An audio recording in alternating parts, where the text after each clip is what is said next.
எல்லாருமே நிறைய இதை பத்தி பேசிட்டாங்க. எனக்கு என்ன பேசுறதுனே புரியல.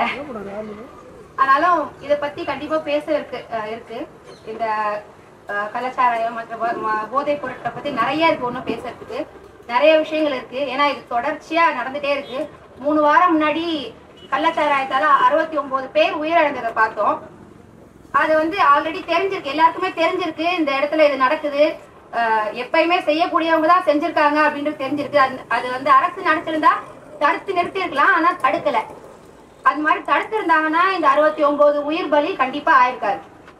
இதுதான் கொஞ்ச நாள் முன்னாடி நடந்தது, இவ்வளவுதான் நடந்தது அப்படின்னு பார்த்தா இல்ல. ஒரு 3 மாசத்துக்கு முன்னாடி சிந்தட்டிக் ட்ரக் மீத் ஆம்பட்டமைன் அப்படின்னு ஒரு சிந்தட்டிக் ட்ரக் கண்டெய்னரா கடத்தப்பட்டுச்சு.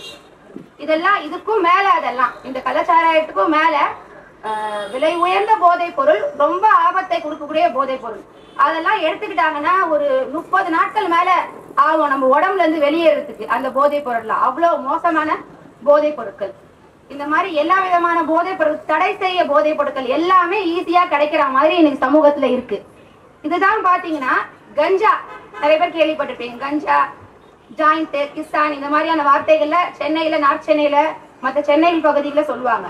இந்த மாதிரியான பொருட்கள் பாத்தீங்கன்னா சிகரெட் மாதிரியே, மாவா மாதிரியே அந்த லீகல் ட்ரக்னு சொல்லுவாங்க.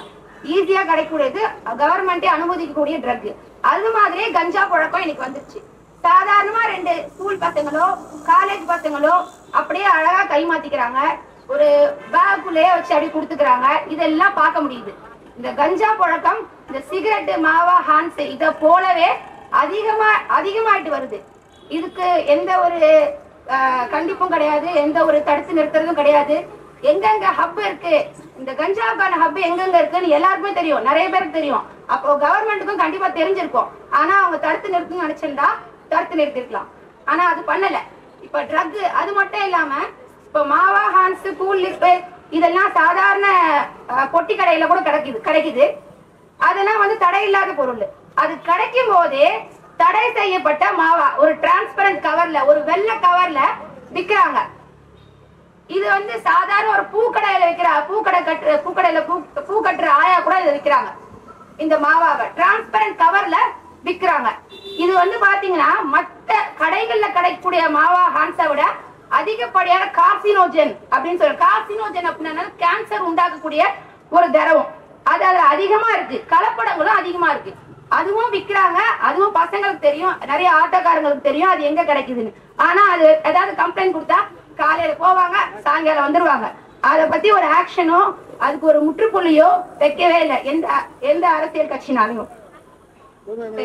இப்ப இந்த கள்ளச்சாராயம், போதைப் பொருட்கள் இதை பத்திலாம் நம்ம பேசுறோம். இந்த இல்லீகலா கிடைக்கூடாது, கள்ளத்தனமா கிடைக்கூடிய போதைப் பொருட்கள் பேசுறோம். இது ஏன் இன்னி வரைக்கும் நடத்திட்டு வராங்க அப்படின்னா, இத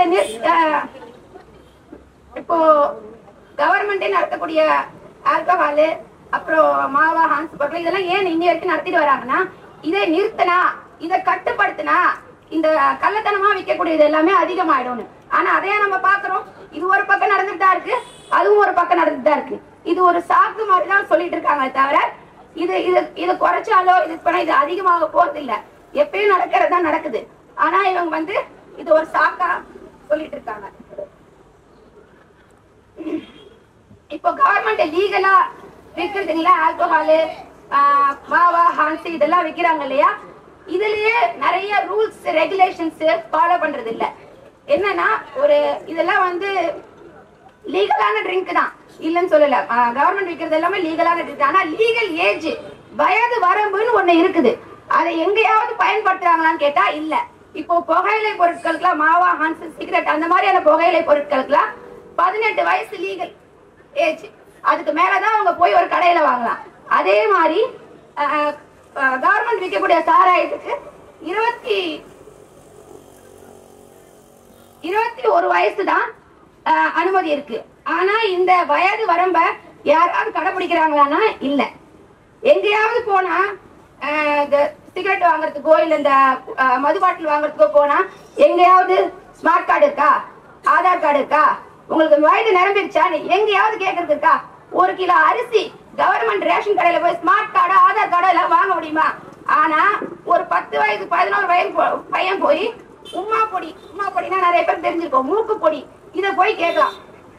அந்த கடைக்காரரோ ஒரு கொத்தமல்லி புதினா எடுத்து கொடுக்குற மாதிரி எடுத்து கொடுத்துருவாரு. எதையுமே கேட்க முடியாது. இது நான் கண்ணால பாக்குறது. 10-11 வயசு தான் இருக்கும் அந்த பையனுக்கு. அவர் கேட்கல, உனக்கு எதுக்குப்பா இந்த உமா பொடி, இந்த உமா பவுடர், இந்த மூக்கு பொடின்னு கேட்கல.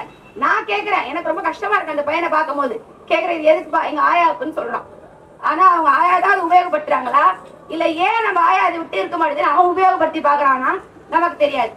ஆனா அந்த வயது வரம்ப மீறி தான் இருக்குது. இதே மாதிரிதான் டாஸ்மார்க்லயும் எங்கேயுமே உங்களுக்கு ஒரு 20 வயது 21 வயது ஆயிடுச்சா ஒரு லைசன்ஸ் காட்டுப்பா, நீ குடிக்கிறதுக்கான ஆள் தானே அப்படின்னு எங்கேயுமே கேட்கறது இல்ல. வயது வரம்பு வந்து பாக்குறதே கிடையாது. இப்போ உலக சுகாதார மையம் எல்லாரும் கேள்விப்பட்டிருப்பீங்க. அவங்களுடைய நிறைய ரெகுலேஷன்ஸ் பத்தி தான் நம்ம இந்த கொரோனால இருந்தே வெளிவந்தோம். அவங்க என்ன சொல்லிருக்காங்கன்னா, சராசரியா ஒரு 10 வயதுல ஆணா இருக்கட்டும் பெண்ணா இருக்கட்டும் அவங்களுடைய சிகரெட்டோ இல்ல மாவா ஹான்ஸோ இதை வந்து உபயோகப்படுத்த தொடங்குறாங்கன்னு சொல்லிட்டு, அவங்களோட சிகரெட்டோ மாவா ஹான்ஸ் ஏதாவது ஒரு புகையிலை பொருட்களை 10 வயதுல ஒரு பையனோ பொண்ணோ தொடங்கிடுறாங்க. அதே மாதிரி 15 வயதுல மதுவை அவங்க ஃபர்ஸ்ட் ட்ரிங்க் குடிய ஆரம்பிக்கிறாங்கன்னு சொல்லி, இதுக்கப்புறம் அவங்க கண்டினியூ பண்ணலாம், கண்டினியூ பண்ணாமல இருக்காங்க. அவங்க முதல்ல எடுக்கிறது 10 வயது புகையிலை பொருட்களுக்கு, 15 வயது மது பழக்கம். இது எல்லாமே பாத்தீங்கன்னா 18 வயது கீழேயே அவங்க வந்து எல்லாத்தையும் உபயோகப்படுத்தி பாத்துறாங்க. எல்லாமே அவங்க கை தேர்ந்துடுறாங்க. இது எடுக்கும் போது என்ன ஆகுதுன்னா அவங்க மூளை சீக்கிரமாவே இன்னும் வேணும் இன்னும் வேணும் இன்னும் வேணும் அப்படின்னு சொல்லுது. அப்ப சிகரெட்ல நிக்கோட்டின் அளவு கம்மியா இருக்கு, அடிமை சாசன பொருள் கம்மியா இருக்குன்னா அவன் மாவா ஹான்ஸை தேடி போறான். இதே ஒரு வைனு பியர் அடிக்கிற அதுல வந்து அந்த அடிமை சாசன பொருள் வந்து கம்மியா இருக்கு அப்படின்னா அவன் ஒரு விஸ்கி பிராந்தி இதை தேடி போறான். அதுவும் பத்தலையா அவன் கள்ளச்சாராயத்துக்கு தான் தேடி போவான். அதுதான் நடந்துட்டு இருக்கு. கொஞ்சம் எக்கனாமிக்கலா கொஞ்சம் வீக்கா இருக்கவங்க என்ன பண்ணுவாங்கன்னா இந்த மாதிரி கள்ளச்சாராயம் கஞ்சா இதை தேடி போறாங்க. எக்கனாமிக்கலா கொஞ்சம் நல்லா இருக்கவங்க மீத்தாம்பட்டமைன் கோக்கைன் அதை தேடி போறாங்க. இதுதான் உண்மை. நாங்க என்ன சொல்றேன்னா அது கள்ளச்சாராயம், இது நல்ல சாராயம். சரி போய்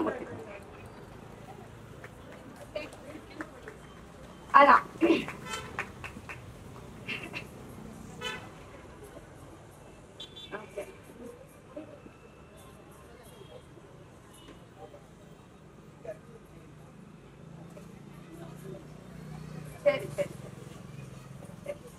அதனால நான் என்ன சொல்றேன்னா இந்த கள்ளச்சாராயக்கும் நல்ல சாராயத்துக்கும் ஒரு பெரிய வித்தியாசம் கிடையாது. இந்த இப்ப ரெகுலரா கிடைக்கக்கூடிய டாஸ்மாக்ல கிடைக்கக்கூடிய அப்புறம் ஈஸியா கிடைக்கக்கூடிய இந்த லீகலான பொருட்கள் தான் ஒரு கேட்வேன்னு நாங்க சொல்றோம், ஒரு வழி, ஒரு முதல் கட்டம். சோ இதுல போதை பத்தலைன்னா அவங்க அடுத்த கட்டத்துக்கு தான் போவாங்க. கள்ளச்சாராயத்துக்கோ கஞ்சாவுக்கோ இந்த மாதிரி சிந்தட்டிக் ட்ரக்கோ இதுக்கு தான் போவாங்க.